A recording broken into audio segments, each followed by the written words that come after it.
আজ এক কঠিন বাস্তব উপলব্ধি করলাম এটাই যে বিয়ের পর মেয়েদের কাছে স্বামীর বাড়ি নিজের বাড়ি না। এক ফোঁটাও মিথ্যে বলছি না, নিজের অভিজ্ঞতা থেকে বলছি।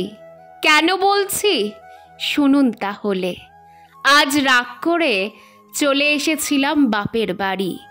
স্বামীর সঙ্গে একটু কথার কাটাকাটি হয়েছিল, আর সেই রাগেই বাড়ির কাজ ফেলে সংসার ফেলে চলে এলাম। যাওয়ার আগে বলেও এসেছি, তোমার সঙ্গে আর একটুও সংসার করব না। স্বামী শুধু একবার তাকিয়েছিল, চোখে কোনো রাগ নেই, কষ্টও যেন চেপে রেখেছে। বাড়িতে ঢুকতেই দাদা দরজা খুলে জিজ্ঞেস করলো, এই আয়েশা, হঠাৎ তুই এত সকালে চলে এলি? আমি বললাম, কেন, আমি কি আসতে পারি না, নাকি আমার এখানে আসা নিষেধ? দাদা হেসে বলল, না রে, সেটা বলিনি। তুই সাধারণত আগে বলে আসিস তো, তাই বললাম। চল, চা খাবি।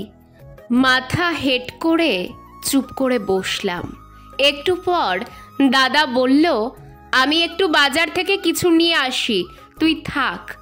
আর তখনই আমার বৌদি শটান বলে উঠল, ও বোন এলেই বাজারে যেতে হয়? এদিকে আমার মা বাবা আসলে তো তখন এত তৎপরতা দেখি না। পকেটে টাকা আছে তো, নাকি বাচ্চার স্কুলের টাকা দিয়েই বাজার করবে? বৌদির এই কথাগুলো যেন ছুরির মতো বিঁধল। এই বাড়িতে এখন আমার আপন বলতে কেউ নেই। বাবা মা বহু আগেই চলে গেছেন, দাদাই ছিল ভরসা। আর আজ সেই দাদাও নিরুপায়। কষ্টে গলা আটকে এলো, কিন্তু মুখে কিছু বললাম না। বললাম, দাদা, তোমার কাছে থাকতে আসিনি, এই দিক দিয়ে যাচ্ছিলাম, ভাবলাম তোমাদের একটু দেখে যাই। এখন তো দেখা হলো, আমি চলে যাচ্ছি।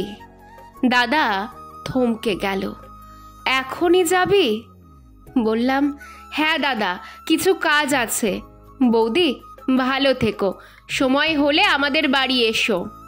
আর কিছু না বলে সোজা বেরিয়ে পড়লাম। ফিরে এলাম স্বামীর বাড়ি। দরজা খুলতেই স্বামী এক রাস শান্ত হাসি নিয়ে তাকালো। বললাম, হাসার কিছু নেই, ভালোবেসেই ফিরে এলাম। সে কাছে এসে বলল, জানি, তুমি রান্না বসাও, আমি বাজার থেকে জিনিসপত্র নিয়ে আসি।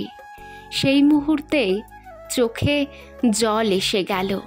জীবনে যদি কোনো জায়গাকে ঘর বলা যায়, তা এই মানুষটার পাশে থাকা।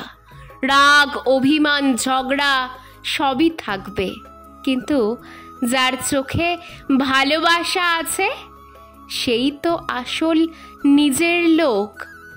আজ বুঝলাম, স্বামীর বাড়ি আসলে এক নারীর সবচেয়ে বড় আশ্রয়। রাগ করে যদি একবার বাবার বাড়ি যান, বাস্তবতায় চোখে আঙুল দিয়ে দেখিয়ে দেবে কে আপন আর কে পর। তাই সব মেয়েদের কাছে অনুরোধ, অভিমানে ভেসে না গিয়ে একটিবার ভেবে নিও, ভালোবাসা যদি থাকে, ঘর ঠিকই জোড়া লাগে।